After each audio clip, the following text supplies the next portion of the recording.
In today's video, I'm going to show you how to restring the Worx 20-volt string trimmer. First thing you need to do is remove this orange cap. All you need to do is press the button on this side and the corresponding one on the other side, and this cap will come right off. Press it in. Now you've got the empty spool here. Pull this out.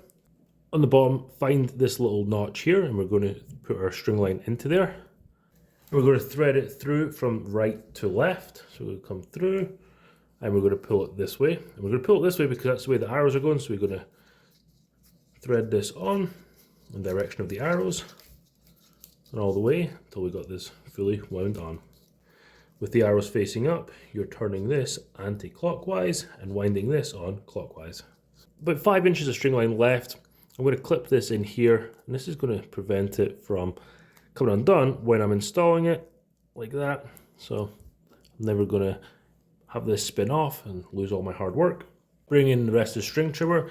And with all the gears on the bottom, this is going to go in first. So we're going to put this in. We're going to thread the line through the hole, pull it through. And before we drop this in, we're going to release the string from these two little slots.